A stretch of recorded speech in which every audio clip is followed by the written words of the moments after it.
Value audio books में आपका स्वागत है दोस्तों। Hindi audio book of beating the street, a great book by mister Peter lynch.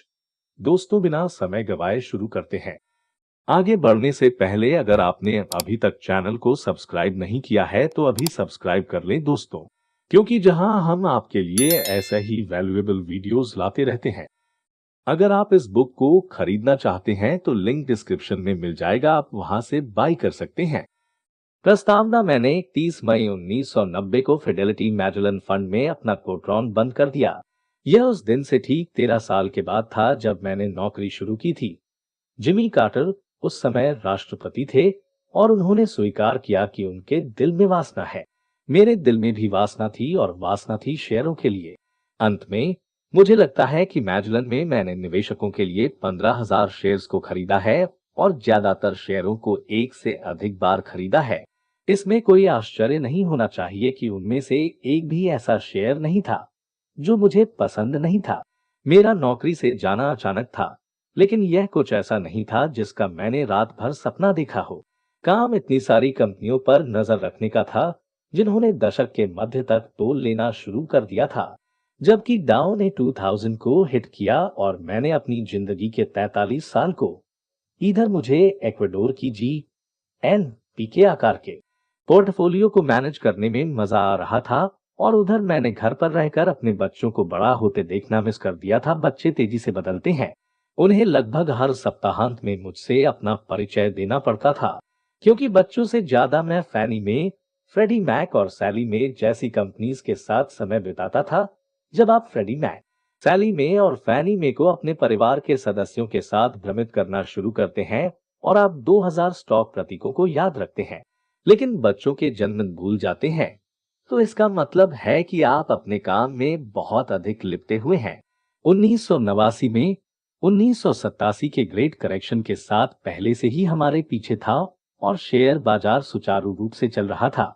मैं अपनी पत्नी कैरोलिन और मेरी बेटियों MS और वाई, एनी और बेथ के साथ अपना 46वां जन्मदिन मना रहा था। पार्टी के बीच में मेरे पास एक रहस्य उद्घाटन था। मुझे याद है कि मेरे पिता की मृत्यु 46 वर्ष की उम्र में हो गई थी। आप नश्वर महसूस करने लगते हैं जब आपको पता चलता है कि आप पहले ही अपने माता पिता को से ज्यादा जी चुके हैं। आप ये पहचानना शुरू कर देते हैं कि आप केवल थोड़ी देर के लिए अस्तित्व में रहने वाले हैं, जबकि आप लंबे समय तक मृत रहने वाले हैं। आप चाहते हैं कि आप अधिक स्कूल नाटक और स्की मीट और दोपहर के सॉकर गेम देखें। आप अपने आप को याद दिलाते हैं कि अब तक अपनी अर्थी पर लेट किसी ने ये कभी नहीं कहा कि काश मैंने ऑफिस में अधिक समय बिताया होता। मैंने अपने आप को ये समझाने की कोशिश की कि मेरे बच्चों को बचपन की तुलना में कम ध्यान देने की आवश्यकता है। मेरे दिल में मुझे पता था कि सच तो इसका उल्टा है। शुरुआती 2 सालों के दौरान जब बच्चे इधर उधर भागते हैं और हंगामा करते हैं और माता पिता को उन्हें ठीक करना पड़ता है, लेकिन एक बच्चे को पाबंद करने में किशोरों को स्पेनिश होमवर्क या मैथमेटिक्स, जिसे हम भूल चुके हैं, के साथ मदद करने में कम समय और प्रयास लगता है, या फिर उन्हें कार चलाकर टेनिस कोर्ट या शॉपिंग मॉल ले जाना, या किशोर होने से नवीनतम कठिन दस्तक लेने के बाद उन्हें आश्वस्त करना। वीकेंड्स पर किशोरों और उनके विचारों को बनाए रखने की कोई आशा रखने के लिए माता पिता को उनके संगीत को सुनना चाहिए और रॉक ग्रुप्स के नामों को याद रखने के लिए प्रति फंक्री स्टैब बनाना चाहिए, और ऐसी कंपनी उन्हें ऐसी फिल्मों में देखना चाहिए जो अन्यथा कोई भी वयस्क कभी देखना नहीं चाहेगा। मैंने ये सब किया, लेकिन बहुत कम। शनिवार को मैं अपने डेस्क पर कागजी कार्रवाई के हिमालय के सामने बैठा था। दुर्लभ अवसरों पर मैं बच्चों को फिल्मों या पिज्जा पार्लरों में लेकर गया था। मैंने एक निवेश कोण की तलाश की। यह वे थे जिन्होंने मुझे पिज्जा टाइम थिएटर से परिचित कराया, एक स्टॉक जो मैं चाहता था कि मैंने खरीदा ना होता, और चीची, एक स्टॉक जो मेरी इच्छा थी। 1990 तक मैरी, एनी एंड बेथ क्रमश 15, 11 और 7 वर्ष की आयु तक पहुंच चुके थे। मैरी बोर्डिंग स्कूल में थी और विषम सप्ताहांत पर ही घर आती थी। गिरावट में उसने 7 सॉकर गेम खेले और मुझे केवल एक देखने को मिला। यही वह वर्ष भी था जब लिंच परिवार के क्रिसमस कार्ड्स 3 महीने देरी से निकले। हमने अपने बच्चों की उपलब्धियों की स्क्रैप बुक रखी, जो यादगार वस्तुओं के ढेर से भरी हुई थी जिन्हें अभी तक चिपकाया नहीं गया था। जिन रातों में मैं ऑफिस में देर तक नहीं रुकता था, मुझे कई दानशील और समाज सेवी संगठनों में से एक की बैठक में भाग लेते हुए पाया जा सकता था, जिनके बोर्ड में मैंने स्वेच्छा से सेवा की थी। सर, ये संगठन मुझे अपनी निवेश कमिटीज में डालते हैं। योग्य कारणों के लिए स्टॉक चुनना सभी संभव दुनियाओं में सबसे अच्छा था। लेकिन मैजलन फंड की मांगों के साथ साथ और निश्चित रूप से मेरी बेटियों, जिनके होमवर्क असाइनमेंट्स अधिक कठिन हो रहे थे और एवरीडे एक्टिविटीज की मांग बढ़ती जा रही थी, और जिन्हें हर दिन अधिक से अधिक पाठों और गतिविधियों के लिए प्रेरित किया जाना था। इस बीच मैं अपने सपनों में सैली मे को देख रहा था, और मेरी पत्नी कैरोलिन और मेरी सबसे रोमांटिक मुलाकातें के भी जब हम ड्राइववे में और बाहर आते हुए मिले थे। अपने एनुअल मेडिकल चेकअप में मैंने डॉक्टर के सामने ये स्वीकार किया कि मैंने सिर्फ एक ही तरह की एक्सरसाइज की थी, और वो था अपने दांतों को फ्लॉस करना। मुझे पता था कि मैंने पिछले 18 महीनों में कोई किताब नहीं पढ़ी थी। 2 साल में मैंने 3 ऑपरेस देखे, the Flying Dutchman, La Bohème and Faust, लेकिन एक भी फुटबॉल खेल नहीं। यह मुझे पीटर के सिद्धांत नंबर 1 की ओर ले जाता है। जब ओपरा फुटबॉल के खेल के मुकाबले 3-0 हो जाता है, तो आप जानते हैं कि आपके जीवन में कुछ गड़बड़ है। 1990 के मध्य तक आखिरकार मुझे यह समझ में आ गया कि नौकरी छोड़नी है। मुझे याद आया कि मेरे फंड का नाम फर्डिनैंड मैजलन भी प्रशांत क्षेत्र में एक दूरस्थ द्वीप के लिए जल्द ही सेवानिवृत्त हो गया था। हालांकि बाद में उसे जो कुछ हुआ, गुस्से में मूल निवासी द्वारा टुकड़े टुकड़े कर दिया गया, मुझे विराम देने के लिए पर्याप्त था। नाराज शेयरधारकों के हाथों इसी तरह के भाग्य से बचने की उम्मीद करते हुए मैंने फिडेलिटी में मेरे बॉस नेट जॉनसन के साथ, संचालन के निदेशक कैरी बर्कहेड के साथ एक सुचारू निकास पर चर्चा करने के लिए मुलाकात की। हमारा पाव सीधा और मिलनसार था। नेट जॉनसन ने सुझाव दिया कि मैं सभी फाइडेलिटी इक्विटी फंड्स के लिए एक समूह के नेता के रूप में बना रहूं।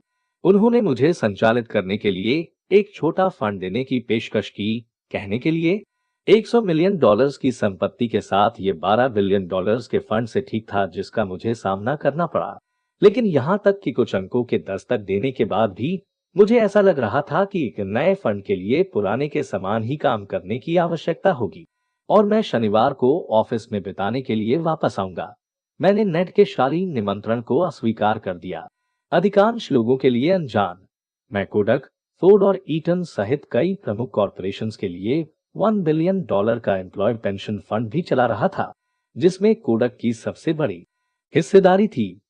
मैजुलन की तुलना में इस पेंशन फंड का रिकॉर्ड बेहतर था, क्योंकि मैं बिना किसी प्रतिबंध के पैसे का निवेश करने में सक्षम था। उदाहरण के लिए, एक पेंशन फंड को अपनी संपत्ति का 5% से अधिक एक स्टॉक में रखने की अनुमति दी गई थी, जबकि एक म्यूचुअल फंड नहीं कर सकता था। कोडक, फोर्ड और ईटन के लोग चाहते थे कि मैं उनकी पेंशन राशि का प्रबंधन जारी रखूं, चाहे मैं मैजुलन छोड़ूं या नहीं। लेकिन मैंने उनके अनुग्रहपूर्ण निमंत्रण को भी अस्वीकार कर दिया। फाइडेलिटी के बाहर से मुझे लिंच फंड शुरू करने के लिए कई प्रस्ताव मिले, जो न्यूयॉर्क स्टॉक एक्सचेंज में सूचीबद्ध क्लोज्ड एंड टाइप है। होने वाले प्रवर्तकों ने कहा कि वे लिंच फंड के अरबों डॉलर मूल्य के शेयर कुछ शहरों में त्वरित रोड शो पर बेच सकते हैं। प्रबंधक के दृष्टिकोण से क्लोज्ड एंड फंड का आकर्षण यह है कि फंड कभी भी अपने कस्टमर बेस को नहीं खोएगा, चाहे फंड मैनेजर कितना भी खराब प्रदर्शन करे।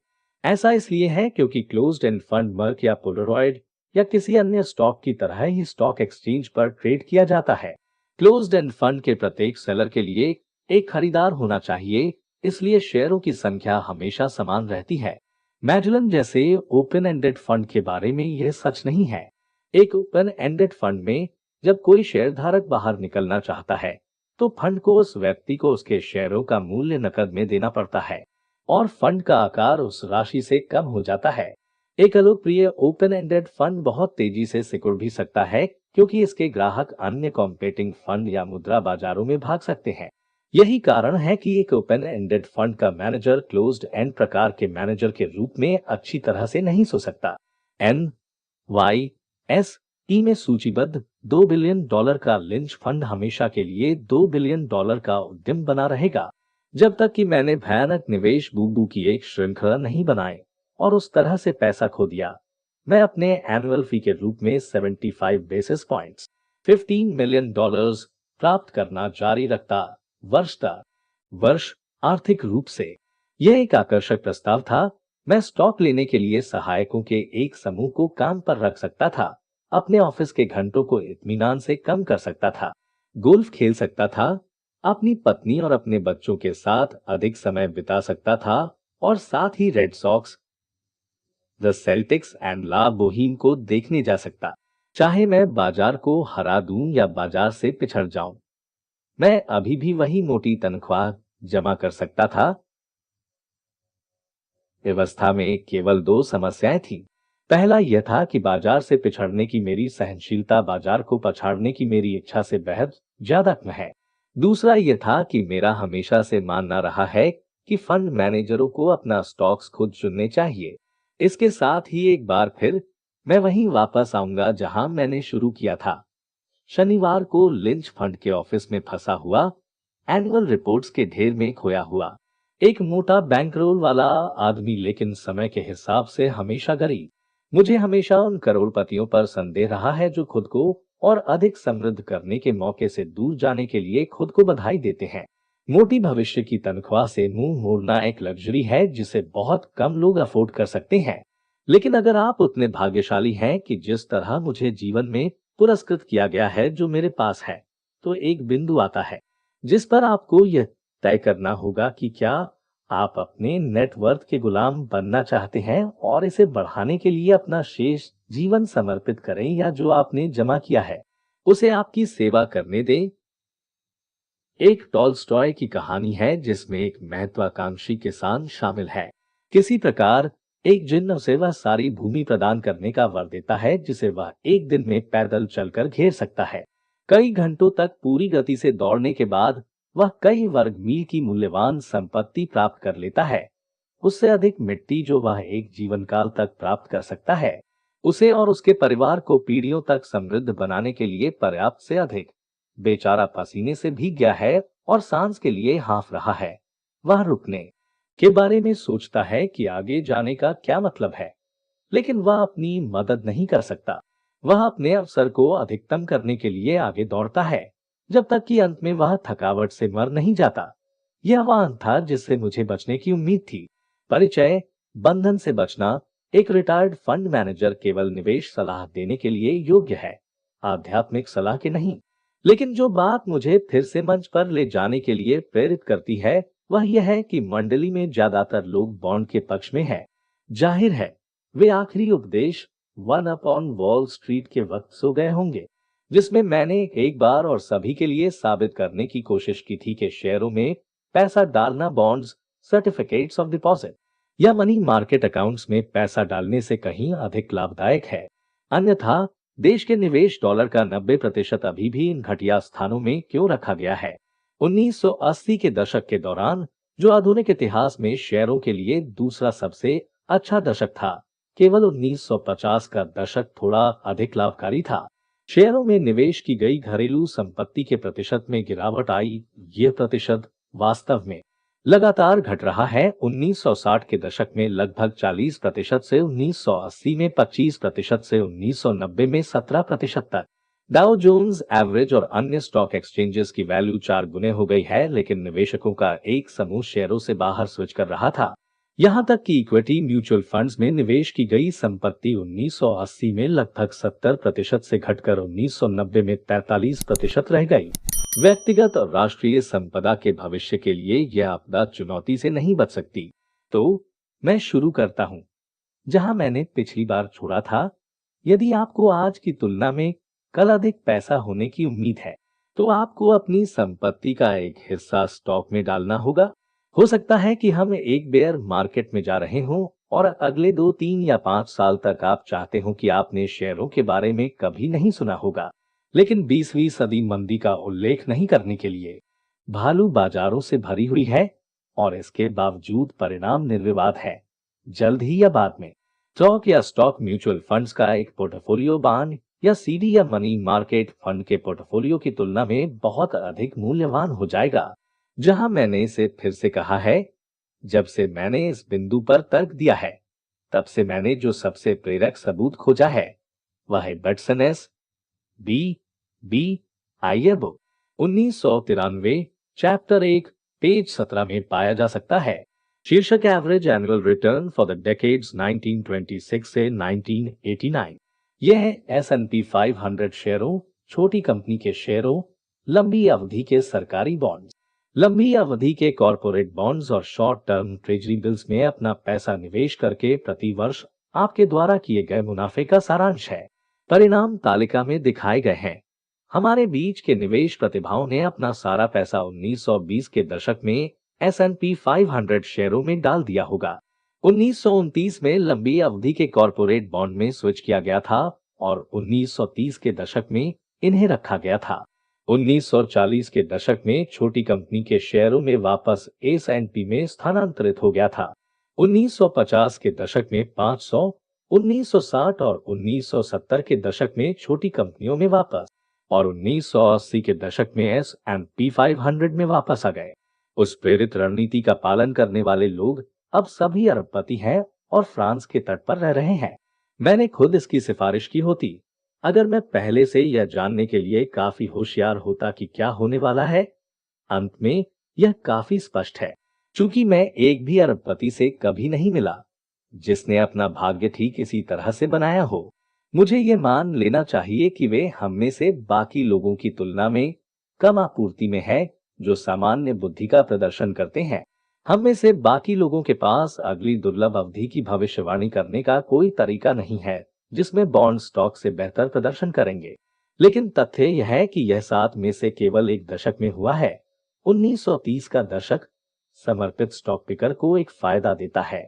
हर समय स्टॉक के साथ चिपके रहने से हमारे पक्ष में 6 से 1 होने की संभावना है कि हम बॉन्ड के साथ रहने वाले लोगों की तुलना में बेहतर करेंगे। इसके अलावा दुर्लभ दशक में बॉन्ड धारकों द्वारा प्राप्त लाभ जब बॉन्ड शेयरों को हराते हैं। संभवतः 1940 और 1960 की अवधि में स्टॉक द्वारा किए गए भारी अग्रिमों के लिए बनाने की उम्मीद नहीं कर सकते हैं। तालिका में शामिल पूरे 64 वर्षों में लंबी अवधि के सरकारी बांडों में $1,00,000 का निवेश अब $1.6 मिलियन का होगा, जबकि S&P 500 में निवेश की गई समान राशि $25.5 मिलियन होगी। ये मुझे पीटर्स प्रिंसिपल नंबर 2 की ओर ले जाता है, जो है कि जो सज्जन बॉन्ड्स पसंद करते हैं वे नहीं जानते कि वे क्या खो रहे हैं। फिर भी हम बॉन्ड धारकों का देश बने हुए हैं। लाखों लोग ब्याज एकत्र करने के लिए समर्पित हैं, जो उन्हें इन्फ्लेशन से थोड़ा आगे रख सकता है या फिर नहीं, जबकि वे आने वाले वर्षों में इन्फ्लेशन से ऊपर और उससे परे अपने रियल नेट वर्थ में 5-6% की वृद्धि का आनंद ले सकते हैं। स्टॉक्स खरीदें। यदि आप इस पुस्तक से यही एकमात्र सबक सीखते हैं तो इसे लिखना परेशानी के लायक होता। छोटे शेयरों या बड़े शेयरों में निवेश करना है या नहीं, या सबसे अच्छा स्टॉक म्यूचुअल फंड, बाद के अध्यायों के सभी विषयों का चयन कैसे करना है, इस पर बहस मुख्य बिंदु के अधीन है। चाहे आप इसे किसी भी तरह से करें, बड़े स्टॉक, छोटे स्टॉक या माध्यम आकार के स्टॉक खरीदें। मैं निश्चित रूप से यह मान रहा हूं कि आप अपने स्टॉक को चुनने या फंड चुनने के बारे में एक बुद्धिमान तरीके से जाते हैं और यह कि आप करेक्शन के दौरान अपने स्टॉक से डरते नहीं हैं। एक दूसरा कारण जो मैंने इस परियोजना पर लिया है वह है शौकिया निवेशक को प्रोत्साहित करना की वह एक दूसरा कारण जो मैंने इस परियोजना पर लिया है वह है शौकिया निवेशक को प्रोत्साहित करना ताकि वह अपने स्टॉक पिकिंग के रिवॉर्डेड पास टाइम को न छोड़े। मैंने पहले कहा है कि एक शौकिया जो किसी इंडस्ट्री जिसके बारे में वह कुछ जानता है में कंपनियों के लिए के अध्ययन के लिए थोड़ी स्टडी को समर्पित होता है, वह 95% फीस लेने वाले एक्सपर्ट से बेहतर प्रदर्शन कर सकता है जो म्यूचुअल फंड्स का प्रबंधन करते हैं। साथ ही इसे करने में मजा आता है। म्यूचुअल फंड मैनेजर्स की एक बड़ी भीड़ इस धारणा को वाहियात कहकर खारिज कर देती है और कुछ ने इसे लिंचटेनबागर ऑफ विंड कहा है। फिर भी मैजलन से मेरे 2.5 साल की दूरी से मेरे विश्वास को बल मिला है कि शौकिया को फायदा है। इस बिंदु पर गैर विश्वासियों के लिए मैं कुछ अतिरिक्त प्रमाणों भी लेकर आया हूं। यह chapter 1 the miracle of Saint Agnes में पाया जा सकता है, जो बताता है कि कैसे बोस्टन क्षेत्र के एक संकीर्ण स्कूल में 7वीं कक्षा के एक समूह ने 2 साल का निवेश रिकॉर्ड बनाया है जिससे वॉल स्ट्रीट के पेशेवर केवल ईर्ष्या कर सकते हैं। इस बीच वयस्क शौकिया निवेशकों का एक बड़ा समूह लगातार कई वर्षों तक अपने पेशेवर समकक्षों को सर्वश्रेष्ठ देने का दावा करता है। ये सफल stock picker national association of investors द्वारा स्पॉन्सर सैकड़ों निवेश क्लब से संबंधित है और उनकी वार्षिक वापसी की दरें उतनी ही उल्लेखनीय है जितनी सेंट इग्नेस के छात्रों द्वारा दी गई थी। शौकीनों के दोनों समूहों में ये समान है। उनके स्टॉक पिकिंग के तरीके बहुत सरल हैं और आमतौर पर अत्यधिक भुगतान वाले फंड मैनेजरों द्वारा उपयोग की जाने वाली अधिक बारोक तकनीकों की तुलना में अधिक फायदेमंद होते हैं। स्टॉक या स्टॉक म्यूचुअल फंड चुनने के लिए आप जो भी तरीका इस्तेमाल करते हैं, आपकी अंतिम सफलता या विफलता आपके निवेश को सफल होने की अनुमति देने के लिए दुनिया की चिंताओं को अनदेखा करने की आपकी क्षमता पर निर्भर करेगी। यह सिर नहीं बल्कि पेट है जो स्टॉक पिकर के भाग्य का निर्धारण करता है। कीटिश निवेशक चाहे कितना भी बुद्धिमान क्यों न हो, क़यामत के ब्रश बीटर्स द्वारा बाजार से बाहर निकलने के लिए हमेशा अति संवेदनशील होता है। बैरन की पत्रिका द्वारा प्रायोजित एक पैनल चर्चा में भाग लेने के लिए हम निवेश दृष्टाओं का एक समूह हर जनवरी को मिलता है जो बाद में प्रतिलेख प्रकाशित करता है। यदि आपने हमारे द्वारा सुझाए गए कई स्टॉक खरीदे होते तो आपने पैसा कमाया होता, लेकिन अगर आपने बाजार और अर्थव्यवस्था की दिशा पर हमारे विशेषज्ञ की राय पर ध्यान दिया होता तो आप पिछले 7 वर्षों से शेयरों के मालिक होने से बहुत डरते थे। द वीकेंड वरिंग के नुकसान से संबंधित है और इसे कैसे अनदेखा किया जाए। अध्याय 3, a tour of the fund house. Mutual fund निवेश के लिए एक रणनीति तैयार करने का मेरा प्रयास है। हालांकि मैं दिल से एक स्टॉक पिकर हूं, मेरी सेवानिवृत्ति मुझे एक विषय पर चर्चा करने का मौका देती है। मैं एक फंड मैनेजर के रूप में काम करने के लिए अनिच्छुक था। जब आप अभी भी व्यवसाय में हैं, तो इसके बारे में आप जो कुछ भी कहते हैं उसे या तो स्वयं सेवा के रूप में माना जा सकता है या नए ग्राहकों के आरोपों को आकर्षित करने का एक गुप्त तरीका है जो मुझे विश्वास है कि अब मेरे खिलाफ नहीं लगाया जाएगा। हाल ही में मैंने न्यू इंग्लैंड में एक गैर लाभकारी संगठन को एक नई पोर्टफोलियो रणनीति तैयार करने में मदद की। यह संगठन गुमनाम रहेगा क्योंकि इसकी पहचान अभ्यास के लिए प्रासंगिक नहीं है। हमें पहले यह तय करना था कि कितना पैसा स्टॉक में और कितना बॉन्ड में डालना है और फिर प्रत्येक हिस्से को कैसे निवेश करना है। ये वही निर्णय है जो हर घर के सीईओ को करने चाहिए। यही कारण है कि मैंने इस बारे में विस्तृत विवरण प्रदान किया है कि हमने समस्या से कैसे संपर्क किया। अध्याय 4, 5 और 6 3 भाग पूर्वव्यापी हैं। मैंने 13 वर्षों और 9 प्रमुख सुधारों के दौरान मैगलन को कैसे प्रबंधित किया। इस अभ्यास ने मुझे वापस जाने और यह पता लगाने का एक बहाना दिया कि मुझे जो भी सफलताएं मिली उनमें किन कारकों का योगदान था। कुछ निष्कर्षों ने मुझे भी चौंका दिया है और मैं वहां था। पुस्तक के इस भाग में मैंने कार्यप्रणाली पर ध्यान केंद्रित करने और बेकार की यादों को कम करने की कोशिश की है। शायद मुझे कभी कभार मिलने वाली जीत और मेरी अनगिनत गलतियों से कुछ सीखना है। 7 से 20 में जो इन पृष्ठों के आधे से अधिक के लिए जिम्मेदार है। मैं वर्णन करता हूं कि जनवरी 1992 में मैंने बैरोन की पत्रिका बी के पाठकों के लिए अनुशंसित 21 स्टॉक को कैसे चुना। मैंने निवेश के सिद्धांतों के बारे में पहले बात की है, लेकिन मैं इन चयनों को करते हुए मैं साथ ही नोट करता गया जो भी मैंने किया था। इन नोट्स को हाथ में लेकर मैंने अपनी स्टॉक पिकिंग आदतों का असंभव विस्तार से विश्लेषण करने का प्रयास किया है। इसमें दोनों शामिल हैं कि कैसे आशाजनक स्थितियों की पहचान की जाए और उन पर शोध कैसे किया जाए। इस लिंच पद्धति का वर्णन करने के लिए मैंने जिन 21 शेयरों का उपयोग किया है उनमें कई महत्वपूर्ण श्रेणियां और उद्योग समूह बैंक एनएसएनएल एस साइक्लिकल रिटेलर्स यूटिलिटीज शामिल है जिनमें लोग नियमित रूप से निवेश करते हैं। मैंने अध्यायों को व्यवस्थित किया है ताकि प्रत्येक एक विशिष्ट प्रकार की कंपनी से संबंधित हो। अध्याय 21 6 महीने का चेकअप पोर्टफोलियो में प्रत्येक कंपनी की कहानी की समीक्षा करने की नियमित प्रक्रिया का वर्णन करता है। मेरे पास पेश करने के लिए कोई पैट फॉर्मूला नहीं है। जब आप सही स्टॉक खरीदते हैं तो कोई घंटी नहीं बजती है और आप किसी कंपनी के बारे में कितना भी जानते हो, आप कभी भी निश्चित नहीं हो सकते कि यह आपको इसमें निवेश करने के लिए पुरस्कृत करेगा। लेकिन अगर आप उन कारकों को जानते हैं जो एक रिटेलर बनाते हैं या एक बैंक या एक ऑटोमेकर लाभदायक या लाभहीन, आप अपनी बाधाओं को साबित कर सकते हैं। इनमें से कई कारक यहाँ दिए गए हैं। पाठ पीटर के सिद्धांतों की उदार खुराक के साथ दृढ़ है, जैसे कि दो जिन्हें आप पहले ही सहन कर चुके हैं। इनमें से कई पाठ मैंने अनुभव से सीखे हैं, जो हमेशा एक महंगा शिक्षक होता है, इसलिए आप उन्हें यहाँ छूट पर प्राप्त कर रहे हैं। इस पुस्तक के दूसरे भाग में जिन 21 कंपनियों का मैं वर्णन करता हूँ, उनके स्टॉक की कीमतें मेरे शोध के दौरान लगातार बदल रही थी। उदाहरण के लिए पियर 1 मैंने इसे देखना शुरू किया $7.50 पर बिक रहा था और $8 जब मैंने अंततः इसकी सिफारिश बैरन में की। एक पेज पर मैं पियर 1 को $7.50 स्टॉक के रूप में और दूसरे पर $8 स्टॉक के रूप में संदर्भित कर सकता हूँ। इस तरह की कई विसंगतियां टेक्स्ट में दिखाई दे सकती।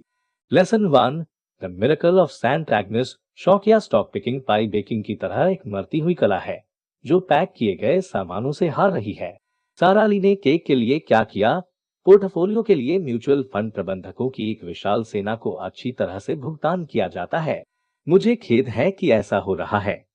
जब मैं एक फंड मैनेजर था, तब ये मुझे परेशान करता था, और ये मुझे अब और भी परेशान करता है कि मैं अपने खाली समय में निवेश करते हुए गैर पेशेवरों की श्रेणी में शामिल हो गया हूँ।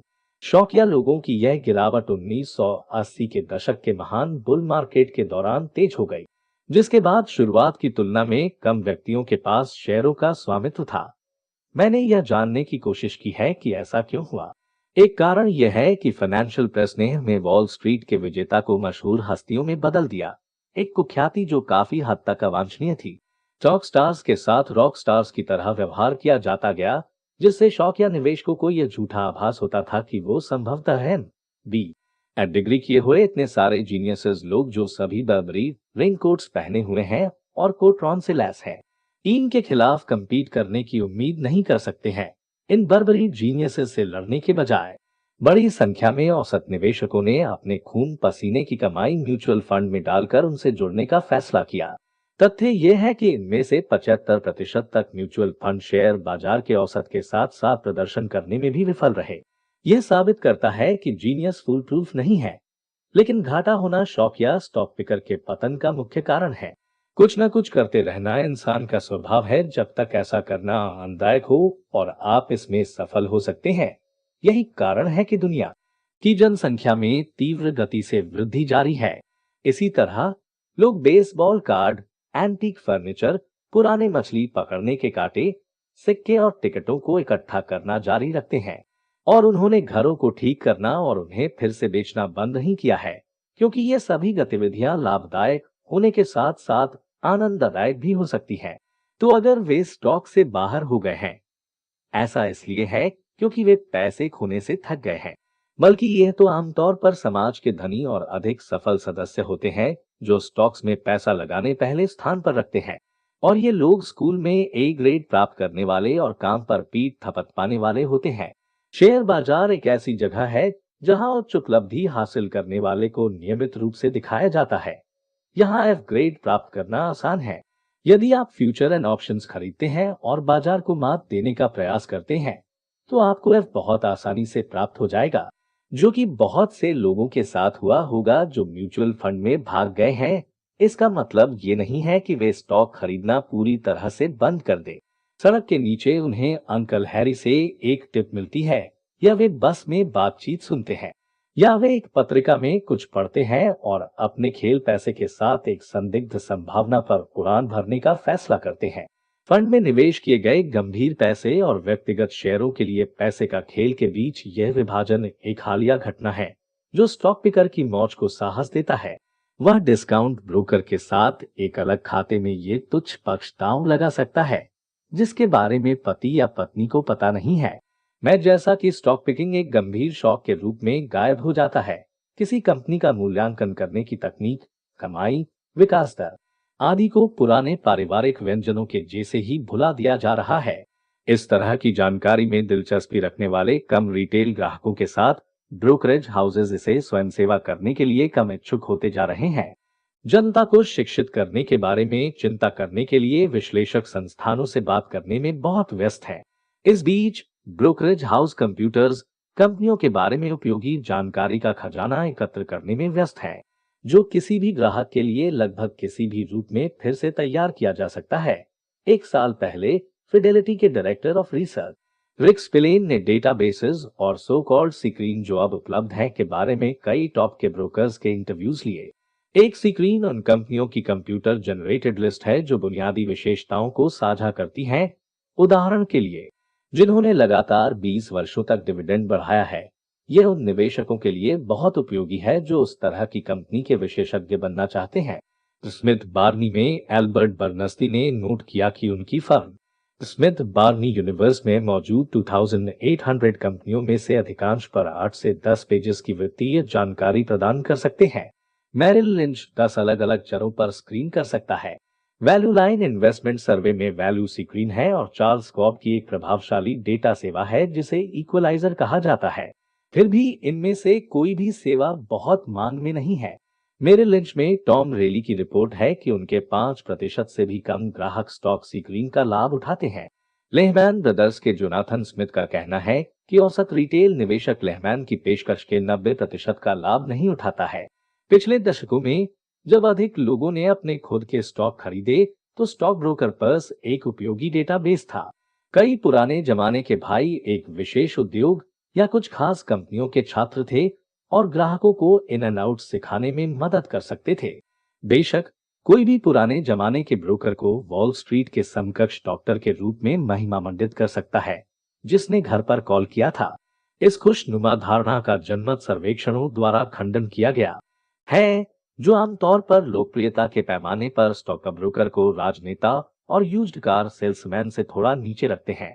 फिर भी पहले के ब्रोकर्स आज के संस्करण की तुलना में अधिक स्वतंत्र शोध करते थे जो अपने स्वयं के फर्म द्वारा घर में उत्पन्न जानकारी पर भरोसा करने की अधिक संभावना है। न्यूफैंगल्ड ब्रोकर्स के पास बेचने के लिए स्टॉक के अलावा कई चीजें हैं जिनमें वार्षिकियां, लिमिटेड पार्टनरशिप्स, टैक्स शेल्टर्स, बीमा नीतियां, CDS, बॉन्ड फंड्स और स्टॉक फंड्स शामिल हैं। उन्हें पिच बनाने के लिए इन सभी उत्पादों को कम से कम अच्छी तरह से समझना चाहिए। उनके पास उपयोगिताओं या रिटेल विक्रेताओं या ऑटो क्षेत्र को ट्रैक करने के लिए न तो समय है और न ही रुचि है। और चूंकि बहुत कम ग्राहक व्यक्तिगत शेयरों में निवेश किया है, इसलिए उनकी स्टॉक पिकिंग सलाह की बहुत कम मांग होती है। वैसे भी ब्रोकर का सबसे बड़ा कमीशन कहीं और से आता है, म्यूचुअल फंड्स, अंडरराइटिंग और ऑप्शन गेम से। कम स्टॉक पिकर के साथ कम ब्रोकर्स जो व्यक्तिगत मार्गदर्शन की पेशकश करते हैं। इसके साथ एक ऐसे माहौल को बढ़ावा मिलता है जो मजेदार पैसे के साथ स्पेकुलेशंस और सन की अटकलों को प्रोत्साहित करता है। इसमें कोई आश्चर्य की बात नहीं है कि इतने सारे लोग ये निष्कर्ष निकालते हैं कि अपने स्वयं के स्टॉक चुनना निराशाजनक है, लेकिन सेंट इग्निस के छात्रों को ये न बताएं। तालिका में दिखाए गए 14 स्टॉक 7वीं कक्षा के पोर्टफोलियो प्रबंधकों के एक ऊर्जावान बैंड की शीर्ष पसंद थे जिन्होंने 1990 में बॉस्टन के एक उपनगर मैसाचुसेट्स आर्लिंगटन में सेंट इग्नेस स्कूल में भाग लिया था। उनके शिक्षक और सीईओ जॉन मॉरिसी इस सिद्धांत का परीक्षण करने के लिए प्रेरित हुए थे कि इक्विटीज में उत्कृष्टता प्राप्त करने के लिए आपको कोट्रॉन और वॉटन MBA या उस मामले के लिए ड्राइविंग लाइसेंस की भी आवश्यकता नहीं है। आपको ये परिणाम लिपर या फोर्ब्स में सूचीबद्ध नहीं मिलेंगे, लेकिन मॉडल सेंट इग्नेस पोर्टफोलियो में एक निवेश ने 2 साल की अवधि में 70% लाभ अर्जित किया। S&P 500 कॉम्पोजिट से बेहतर प्रदर्शन किया जिसने 26% की वृद्धि की, एक ही समय सीमा, एक बड़े अंतर से। इस प्रक्रिया में सेंट इग्नेस ने सभी इक्विटी म्यूचुअल फंडों के 99% से बेहतर प्रदर्शन किया जिनके प्रबंधकों को उनके विशेषज्ञ चयन के लिए काफी रकम का भुगतान किया जाता है, जबकि युवा निवेशक एक फिल्म के और टीचर के साथ मुफ्त नाश्ते में खुश है। मेरे कार्यालय को भेजी गई बड़ी स्क्रैप बुक के माध्यम से मुझे इस बेहतरीन प्रदर्शन से अवगत कराया गया जिसमें 7वीं कक्षा के छात्रों ने न केवल अपने टॉप रेटेड चयनों को सूचीबद्ध किया था बल्कि प्रत्येक के चित्र भी बनाए थे। ये मुझे पीटर्स प्रिंसिपल नंबर 3 की ओर ले जाता है कि कभी भी किसी ऐसे आइडिया में निवेश न करें जिसे आप क्रेयॉन के साथ चित्रित नहीं कर सकते। इस नियम को कई वयस्क धन प्रबंधकों, शौकिया और पेशेवरों द्वारा अपनाया जाना चाहिए जिनकी आदत है कि पैसे खोने वाले स्पष्ट उद्यम के पक्ष में स्थायी रूप से लाभदायक उद्यम की अनदेखी करना। निश्चित रूप से इसने निवेशकों को मेमोरी मॉड्यूल के निर्माता डेंस पैक माइक्रोसिस्टम से दूर रखा होगा, जिसका स्टॉक अफसोस $16 से 25 सेंट तक गिर गया है। डेंस पीएसई माइक्रोसिस्टम का चित्र कौन बना सकता है? पूरे सेंट इग्नेस फंड विभाग को बधाई देने के लिए, जो मिस मैर्सी के सोशल स्टडीज क्लास के रूप में दोगुना है। और इसकी सफलता के रहस्यों को जानने के लिए मैंने समूह को फाइडेलिटी के कार्यकारी भोजन कक्ष में दोपहर के भोजन के लिए आमंत्रित किया, जहां पहली बार पिज्जा परोसा गया। वहां मैर्सी, जिन्होंने 25 वर्षों तक सेंट इग्नेस में पढ़ाया है, ने बताया कि कैसे उनकी कक्षा को हर साल 4 छात्रों की टीमों में विभाजित किया जाता है और कैसे प्रत्येक टीम को सैद्धांतिक रूप से $2,50,000 के साथ फंड किया जाता है और फिर यह देखने के लिए प्रतिस्पर्धा करवाई जाती है कि कौन सी टीम अच्छा करेगी। Rags to riches, the wizards of Wall Street woman, the money machine, stocks R S और यहां तक कि लिंच मॉब जैसे उपनामों को अपनाने वाली विभिन्न टीमों में से प्रत्येक भी इसमें शामिल होने के लिए एक पसंदीदा स्टॉक चुनती है। स्क्रैप बुक, जो कि मॉडल पोर्टफोलियो कैसे बनाया जाता है। छात्र वित्तीय समाचार पत्र इन्वेस्टर्स बिजनेस डेली पढ़ना सीखते हैं। वे संभावित आकर्षक कंपनियों की एक सूची के साथ आते हैं और फिर हर एक पर शोध करते हैं, अर्निंग और स्ट्रेंथ की जांच करते हैं। फिर वे बैठकर डेटा की समीक्षा करते हैं और तय करते हैं कि किन शेयरों को चुनना है। यह उसी तरह की प्रक्रिया है जिसका पालन कई वॉल स्ट्रीट फंड मैनेजर्स करते हैं, हालांकि जरूरी नहीं कि वे बच्चों की तरह इसमें माहिर हों। मैं इस विचार पर जोर देने की कोशिश करती हूं कि एक पोर्टफोलियो में कम से कम 10 कंपनियां होनी चाहिए, जिनमें से एक या दो काफी अच्छा डिविडेंड प्रदान करती हों, मिस मैर्सी कहती है। लेकिन इससे पहले कि मेरे छात्र पोर्टफोलियो में कोई स्टॉक डाल सके, उन्हें यह स्पष्ट करना होगा कि कंपनी क्या करती है। अगर वे कक्षा को यह नहीं बता सकते हैं कि यह सेवा क्या प्रदान करती है या उत्पाद बनाता है, तो उन्हें खरीदने की अनुमति नहीं है। आप जो जानते हैं उसे खरीदना हमारे विषयों में से एक है। जो कुछ आप जानते हैं उसे खरीदना एक बहुत ही सही रणनीति है, जिसे कई पेशेवरों ने अभ्यास में शामिल करने की उपेक्षा की है। सेंट इग्नेस के छात्रों को जिन कंपनियों के बारे में पता था, उनमें से एक पेंटेक इंटरनेशनल थी, जो रंगीन पेन और मार्कर बनाती थी। उनका पसंदीदा पेंटेक प्रोडक्ट था एक छोर पर एक मार्कर और दूसरे पर एक हाइलाइटर वाला पेन। मिस मैर्सी द्वारा कक्षा में पेश किया गया था।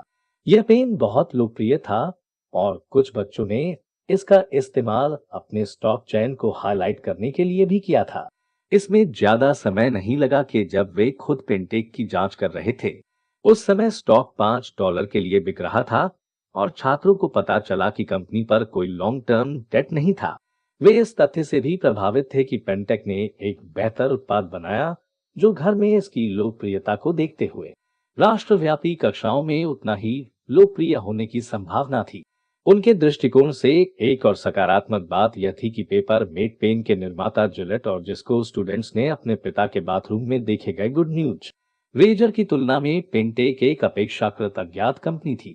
एक सहयोगी की मदद से सेंट इग्नेस फंड मैनेजर्स ने मुझे एक पेंटेक पेन भेजा और सुझाव दिया कि मैं इस अद्भुत कंपनी को देखूं। यह सलाह काश मैंने मान ली होती।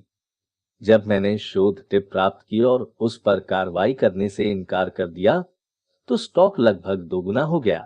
$5 से $9 के उच्च स्तर पर स्टॉक पिकिंग के लिए इसी बच्चे की आंख के दृष्टिकोण ने 1990 के सेंट इग्नेस फंड मैनेजरों को वॉल्ट डिज्नी कंपनी, दो स्नीकर मैन्युफैक्चरर्स नाइकी और एले गियर, गैप, जहां उनमें से अधिकांश अपने कपड़े खरीदते थे, पेप्सिको, जिसे वे 4 अलग नामों से जानते हैं, पेप्सी कोला, पिज्जा हट, केंटकी फ्राइड चिकन और फ्रीटो ले, और टॉप्स, बेसबॉल कार्ड बनाने वाली कंपनी, के माध्यम से अलग अलग तरीके।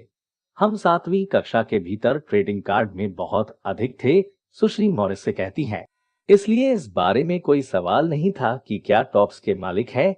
फिर से टॉप्स ने कुछ ऐसा बनाया जो बच्चे वास्तव में खरीद सकते थे। ऐसा करने में उन्हें लगा कि वे थे उनकी कंपनियों में से एक के रेवेन्यू में योगदान दें। वे दूसरों स्टॉक्स को इस प्रकार मिले। वॉलमार्ट, क्योंकि उन्हें lifestyle of rich and famous का एक वीडियो सेगमेंट दिखाया गया था जिसमें वॉलमार्ट के संस्थापक सैम वॉल्टन थे, जो इस बारे में बात कर रहे थे कि निवेश से अर्थव्यवस्था को कैसे लाभ होता है, 9X और मोबाइल उनके बहुत अच्छे डिविडेंड्स वजह से फूड लाइनिंग, क्योंकि ये एक अच्छी तरह से संचालित कंपनी थी, इक्विटी पर उच्च रिटर्न के साथ, और इसलिए भी कि ये उसी वीडियो सेगमेंट में दिखाया गया था जिसने उन्हें सैम वॉल्टन से परिचित कराया था। मिस मैर्सी बताती हैं, फोकस सॉल्सबरी, नॉर्थ कैरोलिना के 88 नागरिकों पर था, जिन्होंने 1957 में कंपनी के सार्वजनिक होने पर $100 में फूड लायन स्टॉक के 10 शेयर खरीदे थे। $1000 का निवेश तब $14 मिलियन हो गया था। क्या आप विश्वास करते हैं? ये सभी 88 लोग करोड़पति बन गए। इन तथ्यों ने सभी बच्चों को प्रभावित किया। कम से कम कहने के लिए साल के अंत तक वे बहुत सी चीजें भूल गए थे, लेकिन फूड लायन की कहानी नहीं। मॉडल पोर्टफोलियो में एकमात्र क्लंकर आईबीएम है, जो मुझे आपको ये बताने की जरूरत नहीं है कि 20 वर्षों से पेशेवर वेस्ट धन प्रबंधकों का पसंदीदा रहा है। आपके वास्तव में शामिल बड़े लोग इसे खरीदते रहते हैं और चाहते हैं कि वे ना खरीदे। इस विनाशकारी जुनून का कारण खोजना मुश्किल नहीं है। आईबीएम एक स्वीकृत स्टॉक है जिसके बारे में हर कोई जानता है, और एक फंड मैनेजर इस पर पैसा खोने के लिए परेशानी में नहीं पड़ सकता है।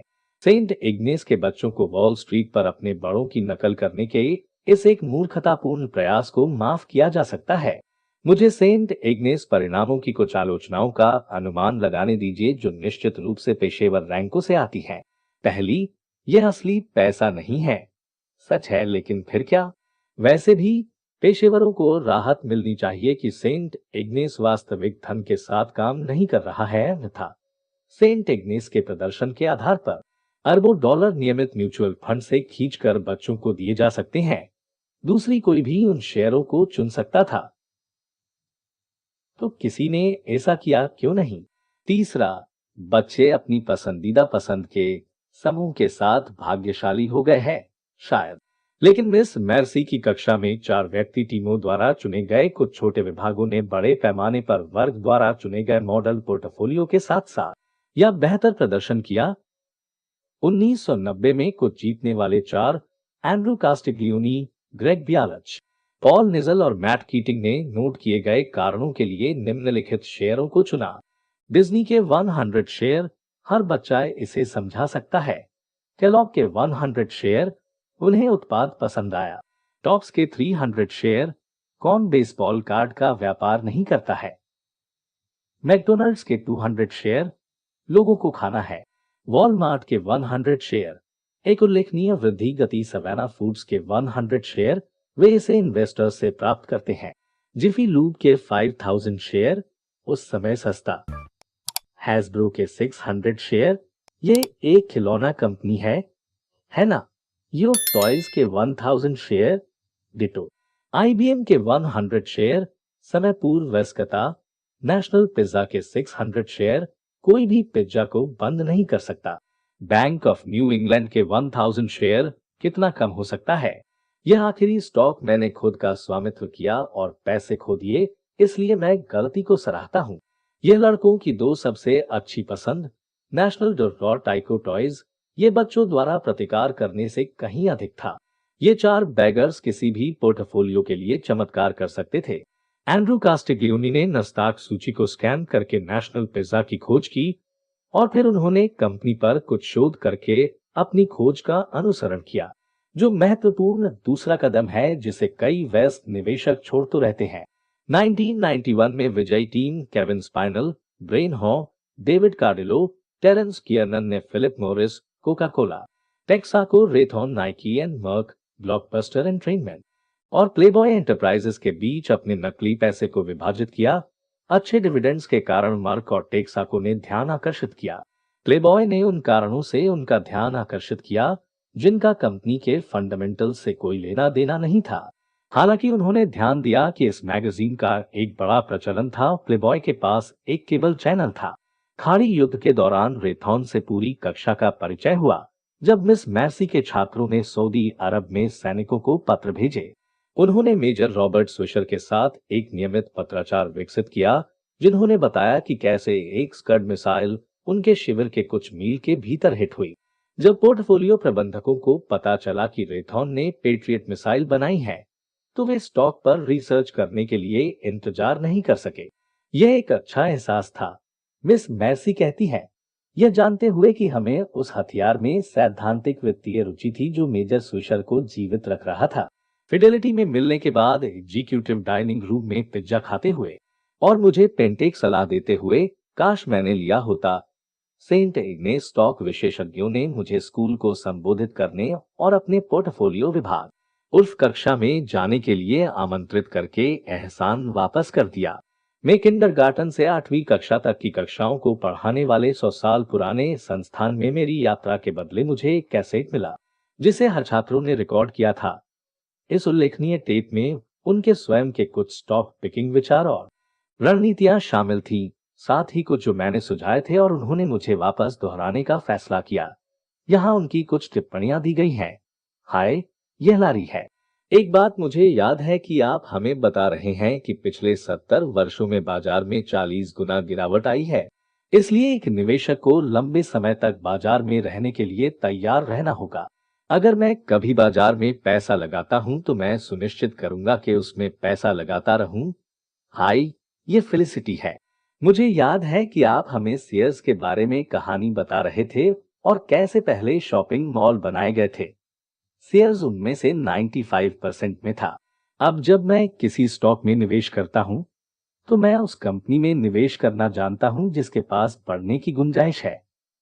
हाय, यह किम है।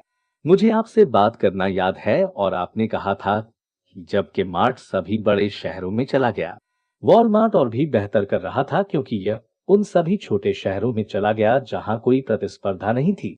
और मुझे याद है कि आपने कहा था कि आप सैम वॉल्टन के पुरस्कार समारोह में गेस्ट स्पीकर थे और कल ही वॉलमार्ट $60 का था और उन्होंने 2 for 1 क्लिटिंग की घोषणा की। यह विली है। मैं बस इतना कहना चाहता हूं कि सभी बच्चों को राहत मिली जब दोपहर के भोजन के लिए हमारे पास पिज्जा आया था। हाय, ये स्टीव है। मैं आपको सिर्फ इतना बताना चाहता हूं कि मैंने अपने ग्रुप को नाइकी के ढेर सारे शेयर खरीदने के लिए राजी किया। हमने $56 प्रति शेयर पर खरीदा। यह वर्तमान में $76 प्रति शेयर पर है। मेरे पास कई जोड़ी स्नीकर्स हैं और वे आरामदायक जूते हैं। नमस्ते, ये किम, मॉरिन और जैकी हैं। हमें याद है कि आप हमें बता रहे थे कि 5 साल पहले तक कोक एक ठीक कंपनी थी जब वे डाइट कॉक को लेकर आए और वेस्ट कॉफी और चाय पीने से लेकर डाइट कोक तक चले गए। हाल ही में कोक ने अपने स्टॉक को $84 के 70 पर में विभाजित किया और काफी अच्छा कर रहा है।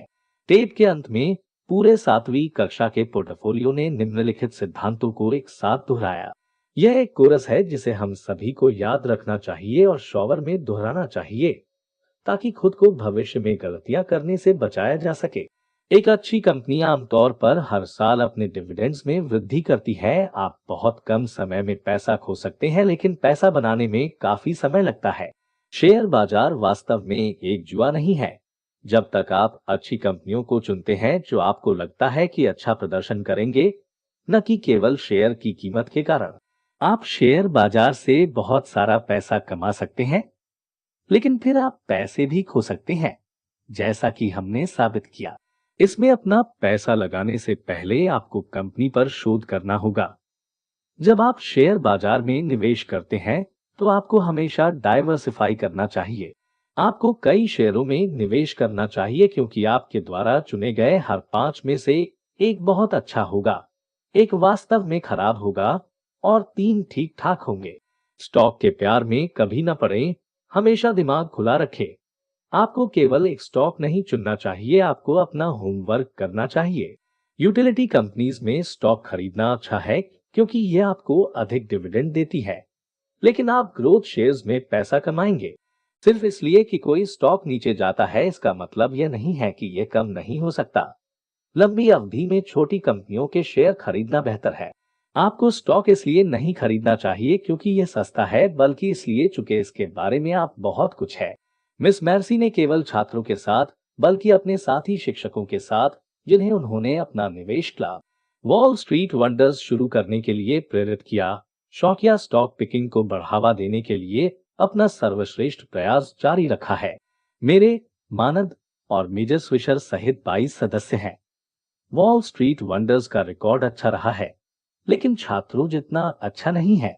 जब तक मैं अन्य शिक्षकों को नहीं बताता, तब तक प्रतीक्षा करें। सुश्री मॉरिसन ने कहा, बच्चों के स्टॉक ने बेहतर प्रदर्शन किया है।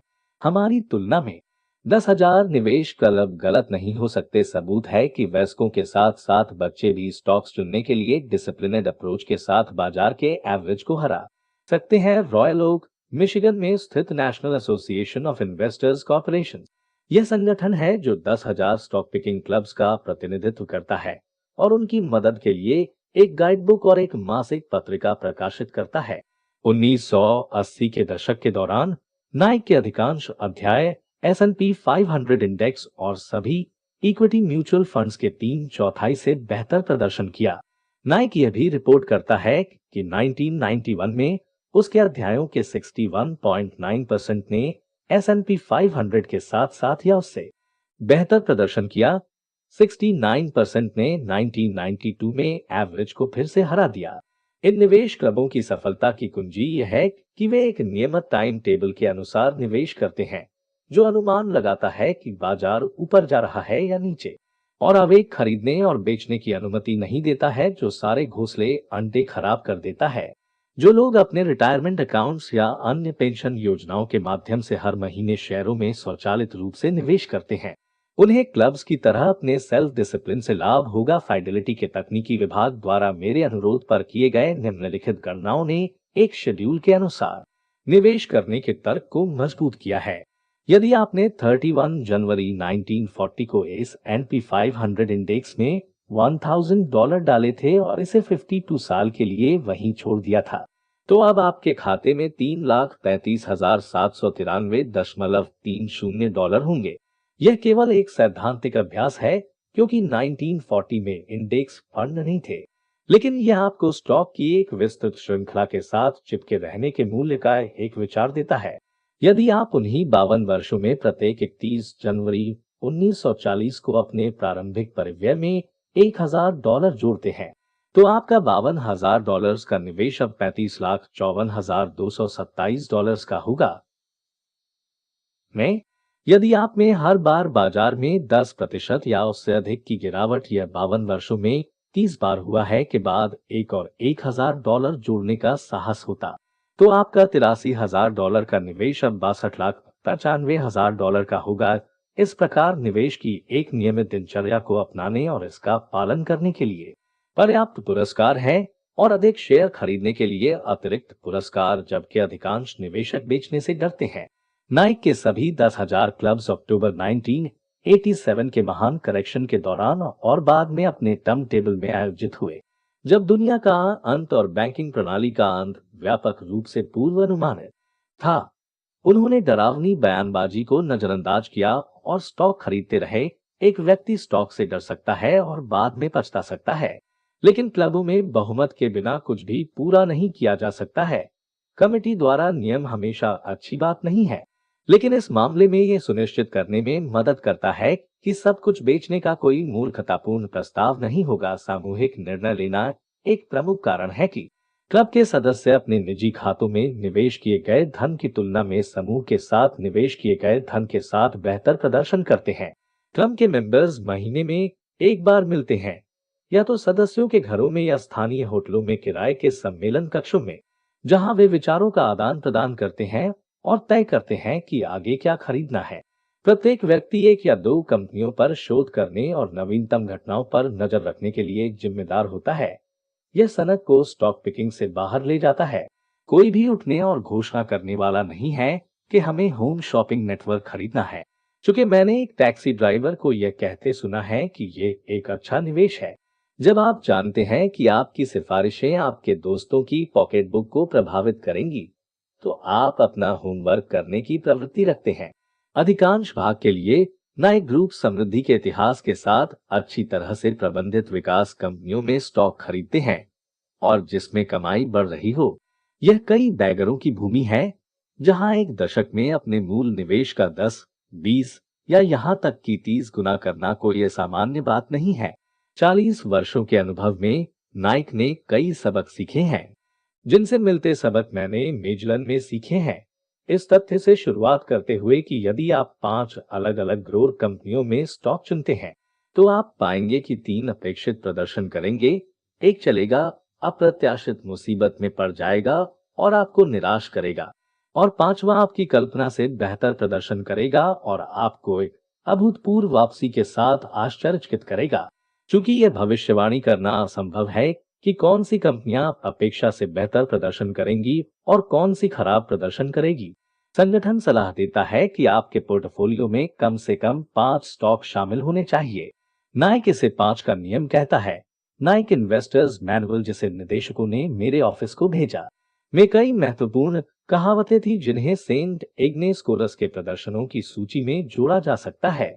जब आप लॉन की घास काटते हैं तो इनका उच्चारण किया जा सकता है, या इससे भी बेहतर, स्टॉक ब्रोकर को कॉल करने के लिए फोन उठाने से ठीक पहले इसका पाठ किया जा सकता है। आप जिस बारे में सूचित रह सकते हैं उससे अधिक स्टॉक न रखें। नियमित रूप से निवेश करें। आप देखना चाहते हैं, पहला, कि सेल्स एंड अर्निंग पर शेयर स्वीकार्य दर पर आगे बढ़ रही है, और दूसरा, कि आप स्टॉक को उचित मूल्य पर खरीद सकते हैं। यह देखने के लिए फाइनेंशियल स्ट्रेंथ और डेट स्ट्रक्चर पर विचार करना अच्छा है कि क्या कुछ बुरे साल कंपनी की लॉन्ग टर्म में बाधा डालेंगे। स्टॉक्स खरीदना चाहिए या नहीं, यह इस बात से तय होना चाहिए कि क्या शेयर आपके ग्रोथ के ऑब्जेक्टिव्स पर पूरा उतर रहा है या नहीं, और क्या स्टॉक एक उचित कीमत पर मिल रहा है या नहीं। पिछली बिक्री वृद्धि के कारणों को समझने से आपको पिछली वृद्धि दर जारी रहने की संभावना के बारे में एक अच्छा निर्णय लेने में मदद मिलेगी। इन मामलों में और अधिक गहराई तक जाने में निवेशकों की सहायता करने के लिए नाइक अपने निवेशकों को मैनुअल और एक होम स्टडी कोर्स प्रदान करता है जो सिखाता है कि अर्निंग ग्रोथ और सेल्स ग्रोथ की गणना कैसे की जाती है। आय के आधार पर कोई स्टॉक सस्ता, महंगा या उचित मूल्य वाला है, और बैलेंस शीट कैसे पढ़नी है, यह बताने के लिए कि किसी कंपनी के पास कठिन समय से बचने के लिए साधन है या नहीं। उन लोगों के लिए जो संख्याओं के साथ काम करने का आनंद लेते हैं और जो अब तक की तुलना में अधिक नकली निवेश होमवर्क करना चाहते हैं, यह शुरू करने के लिए एक अच्छी जगह है। नाइक एक मासिक पत्रिका बेटर इन्वेस्टिंग भी प्रकाशित करता है, जो होनहार विकास कंपनियों में शेयरों की सिफारिश करता है और उनकी स्थिति पर नियमित अपडेट प्रदान करता है। अधिक जानकारी के लिए संगठन को पी बॉक्स 220, रॉयल ओक, मी 48,068 पर लिखें या 313 543 0612 पर कॉल करें। यह मेरा वैतनिक और अवांछित विज्ञापन पूरा करता है। ये वीडियो जहां पर खत्म होती है दोस्तों, आपने वीडियो पूरा देखा, इससे पता चलता है कि आप अपनी इन्वेस्टिंग और फाइनेंशियल फ्रीडम को लेकर सीरियस हैं, जिसके लिए हमारी तरफ से आपको शुभकामनाएं। जल्द मिलते हैं एक और काम की वीडियो में।